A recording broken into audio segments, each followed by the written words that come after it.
अकारी साहब मरे हुए बंदे वास्ते तो दुआ करी दी आ, तो जेड़ा जींदा होवे ओदे वास्ते भी कर सकते हैं। बस औकात मसला पूछने क्यों मुफ्ती साहब मसला पूछते हैं। ओ पुत जेड़ा जीउंदा है ओदे वास्ते भी, जेड़ा मर गया ओदे वास्ते भी, और जिन्हां ने क़यामत ताईं आउणा है काका उन्हां वास्ते भी दुआ हो सकदी है, सब वास्ते हो सकदी आ। साडे नजदीक हो जी मरियां वास्ते तां हुंदी तां जींदे ओ जींदे नूं भी लोड़। असल साडे जींदे वास्ते भी दुआ पता कदों कराउंदे जे जदों हस्पताल आखिरी साहां ते होवे ना, आ जांदे ने कारी साहब दुआ करे। ओ जदों तकड़ा सी उदों करवा लैंदा, तकड़े बंदे वास्ते दुआ नहीं कराउंदे। जदों बीमार ओ जिद्दां कहंदे ना नक्को मूंह झुल गया है, हुण आ गए ने दुआ। और बस औकात कहंदे उस्ताद जी 72 यासीन ना पढ़ दो। कुरान भी पढ़िया ते मरण वास्ते पढ़िया, लम्हा फिक्रिया है। सानू कुरान पढ़ना चाहिए सी जीण वास्ते, असी कुरान भी पढ़िया ते मरण वास्ते पढ़िया। सुनियो लम्हा फिक्रिया जे जी बहुत बस ना 72 वारी हजूर यासीन, तो फिर तालिब इल्मां दी यासीन 32 वारी नहीं हुंदी।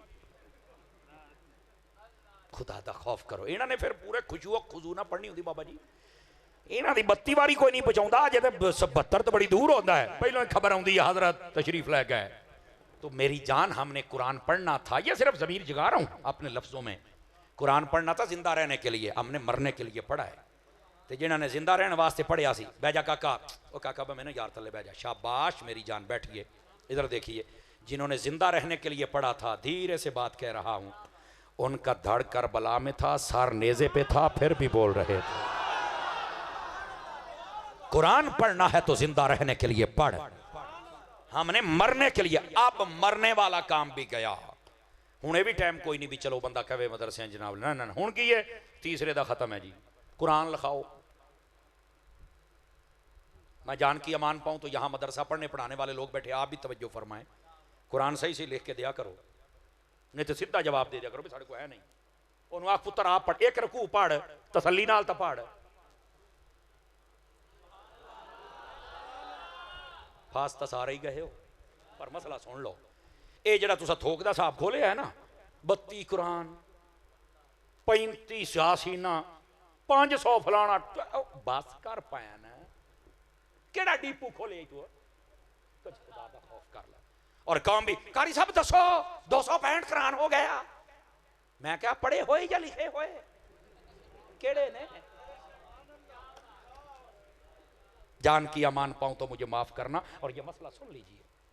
और जितने मदरसों वाले तुम्हें जब फोन आता है तो अगले की शख्सियत देखे नहीं, फैक्ट्री आला है कहते 250-300 दो, हाँ तो जे को जट के ना 2 कुरान ही दे दियो। अब पायन तुसी भी अपने रवैये सेट कर लो, चंगे रहोगे। हमारे एक दोस्त थे, उनका कोई आगे दोस्त था, उसका ना एक अजीज फौत हो गया, उन्हें आख्या कुरान शरीफ दियो कि जो लै गए। उन्हें मेरा नंबर देता, मैंने फोन आ गया, ताया मर गया, मैंने फलाने नंबर दिता कुरान दियो। मैं क्या काका मेरा तो मदरसा है नहीं गा, तो जेड़ा मैं पढ़िया चलो मैं देना, मैंने याद को नहीं किन्ना है, तो मैं कहते नहीं कितों लै दियो। मैं कारी साहब को फोन किया, मैं कहा कारी गल सुन ला, वो देना ही जेड़ा क़यामत वाले दिन दे सके, अपनी जिम्मेदारी दस सही सही कहता भैन इको। मैं क्या ओके ओके। मैं उन्होंने फोन किया, मैं करी एक कुरान आ गया, तो कहता कारी साहब ताया मरिया होर। मैं कहा चलो किसी होर नूं करने आ जनाब। दूए नूं फोन किया, तवज्जो भाई, दूए नूं फिर फोन किया, उन्होंने मैं क्या सही सही, उन्हें आख्या भैन सिर्फ 10 सपारे। हुण गल ही मैं नहीं करा, पुत्र आपे ही देना ही, मैनूं तंग करने मैं की करा। उन्हें क्या 10 सपारे, मैं कहता कारी साहब मेरा ताया मरिया। मैं क्या मैं मारिया, मेरे तो को सख्ती आ गई है, जड़ा है तेनू दित्ती ते खलोता, होर की करा। ओए कट्ठे करन तो बेहतर है जेड़े आ जांदे हो कट्ठे होके पढ़ लिया करो, खुद पढ़ो, थोड़ा पढ़ लो, अखा ना खोल के तो पढ़ लो ना। इत्थे डीपू लगे ने जनाब, सदना तो तुसी मोड़ मैनू कोई नहीं, पर मसला तो अज सुन लो ना। मसले में कमी नहीं छोड़ेंगे अल्लाह के फजल से। खुद पढ़ा करें कुरान मजीद, और क़यामत तक के ईमान वालों के लिए दुआ फरमाया करें। और ये कंजूसी होती है, उलमा कहते हैं जब कोई दुआ करे और सिर्फ अपने लिए अपने बच्चों के लिए, बस फरमा जितने ईमान वाले हैं सब के लिए दुआ फरमाया करें, अल्लाह को ये पसंद आता है। ये थी वो दुआ जो हजरत इब्राहीम अला नबीना अलैहिस्सलाम आप मांगा करते थे। बात को ज़रा समेटने की तरफ आऊँ, चूँकि बिलखुसूस ये वालिदा माजिदा के लिए एहतमाम है। आका करीम अलैहिस्सलाम आप तशरीफ़ फरमाते, एक शख्स आया, उसने कहा हुजूर जब हमारे माँ बाप फौत हो जाएं तो हम उनके लिए क्या कर सकते हैं कि उनको वो चीज़ें पहुँचें। तवज्जो है, बस हो गई है, तवज्जो। आका करीम अलैहिस्सलाम ने सबसे पहली बात फरमा अस्सलातु अलैहिमा, फरमा सबसे पहले अपने माँ बाप पर जनाजा पढ़ो। सुन लो सबक जे, माँ बाप फौत हो जाए तो सबसे पहले जनाजा पढ़ो। लेकिन सिर्फ गल नहीं है, ये जनाजा पढ़ने का मतलब है भी औलाद नूं आना चाहिए जनाजा, लेकिन अमूमी तौर पे औलादों को जनाजे नहीं आते होते, अमूमी तौर पे। और अमूमी तौर पे अब्बा जी को भी नहीं आता होता। बात सारी यही आती, दुकाना मकान बंगले सब बन गया। मैं ये बनाने का मुखालिफ नहीं हूँ, लेकिन इन्होंने कभी बंदा भी बनाया ही, बाकी तो सब कुछ बना दिया, बंदा भी बनाया, कभी जनाजा भी सुने ही, कभी 6 कलमे भी सुने ने ना को, नमाज भी सुनी हो। औखियां गल्लां ने कौन आवे। जितने बुजुर्ग बैठे हो, जो तुसी अपनी जमीन अपने पुत्रां नूं देनियां ने ना, उन्होंने देने तो पहले कहना पुत्र मैनू जनाजा सुना भी, कल नूं मैं मरना, तू मेरा जनाजा पढ़न जोगा है या नहीं। जे इनू जनाजा आउंदा होवे तो जमीन दे दई, नहीं तो सारी जमीन मौलवी दे नाल लवा दें। कसम खुदा दी मौलवी तेरा बेहतरीन किस्म का जनाजा पढ़े। हुण हो गए जे चुप, बजे यही गल है तो सवेरे मौलवी दे 5 मुरब्बे पक्के जे, सारे फारग कौम बैठी। जनाजा याद करो, खुदा का खौफ करो।